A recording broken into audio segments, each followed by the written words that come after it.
Tudo bem? Então, minha gente, dando continuidade aí, o que a gente precisa é conversar a respeito das obrigações. Falta ainda nós falarmos sobre uma obrigação importante que vem depois das obrigações divisíveis e das obrigações indivisíveis, que a gente já falou. Trata-se da obrigação solidária, tá? Então, o Instituto da Solidariedade, ele tem uma grande importância não só no direito civil, mas nos demais ramos do direito. Então, a gente tem a obrigação solidária no direito empresarial, no direito imobiliário, mas, obviamente, nós vamos focar a obrigação solidária nas obrigações civis. As obrigações solidárias, e aí nós vamos relembrar uma coisa que nós já conversamos há um tempo, das obrigações com multiplicidade de sujeitos, né? E aí só para fazermos um paralelo. Lembra que nós estudamos que as obrigações elas podem ter uma multiplicidade de sujeitos e uma multiplicidade de objetos. Quando nós falamos dessa multiplicidade de objetos, nós verificamos a importância dela nas obrigações, por exemplo, divisíveis e indivisíveis, não é? Mas, quando nós falamos sobre a multiplicidade de sujeitos, e não agora de objetos, mas a multiplicidade de sujeitos, nós verificamos a sua importância justamente nas obrigações solidárias, não é? Portanto, as obrigações solidárias, elas são aquelas compostas pela multiplicidade de sujeitos que vão estar ou no polo ativo, e aí nós vamos falar de solidariedade ativa, ou no polo passivo da obrigação, e aí nós estamos falando de solidariedade passiva. Podem estar em ambos os polos da relação, no polo ativo da obrigação e no polo passivo da obrigação, e aí nós falaremos de solidariedade mista, né? Que artigo nós podemos mencionar? O artigo 264 do Código Civil. Portanto, nós vamos falar que haverá solidariedade, né?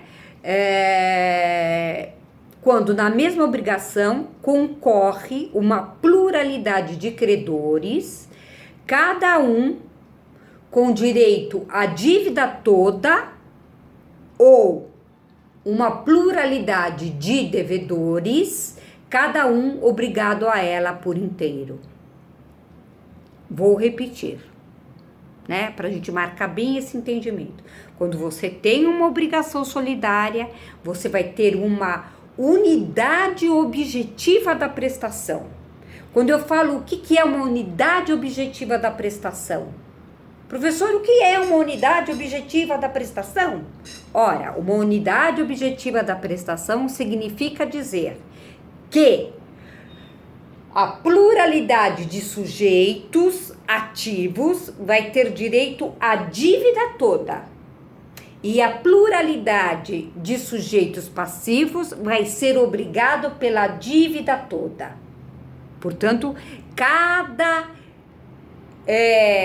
sujeito, não é, ativo vai poder buscar esta dívida por inteiro. Mas aí ele vai receber todo o valor da dívida? Sim. E aí ele vai pagar todo o valor da dívida quando ele for devedor? Sim. Por isso da solidariedade. É assim que funciona. E aí nós temos um método para este entendimento. Qual é o método que nós vamos desenvolver? Nós vamos desenvolver a seguinte questão. Nós vamos ter na solidariedade, não é, uma importante separação, qual seja, nós vamos verificar esta solidariedade externa corporis e interna corporis. O que eu quis dizer com isso? Eu quis dizer com isso e quero dizer que o devedor que paga a dívida por inteiro nessa unidade objetiva sobre a qual nós estamos falando, ele vai ter internamente, ou seja, em relação aos demais devedores, ele vai poder buscar o direito de receber a cota parte de cada um dos outros devedores. Assim acontecerá em relação ao credor que recebeu pela dívida toda. O credor que recebeu pela dívida toda será obrigado a pagar, né? Cada um dos demais credores da dívida será obrigado a pagar cada um dos demais credores da dívida. Entenderam? Então você vê que externamente ele pagou o devedor ao credor e internamente ele vai poder receber dos demais devedores. A mesma coisa acontece com aquele credor que recebeu pela dívida toda. Ele agora será obrigado a pagar aos demais credores da dívida. Então ele vai dar a cota parte que aqueles credores têm direito ao crédito. Entenderam, meus amores? Estou andando aqui. Ixi, foi escuro. Porque eu vou pegar um copo d'água para mim. Não quero deixá-los só, tá? Aí nós vamos andando por aqui. E vocês já estão vendo onde eu me escondo, né? Me escondo aqui. Esse aqui, né? É o escritório onde eu trabalho. Uma parte dele, fui lá na cozinha, estou voltando, né?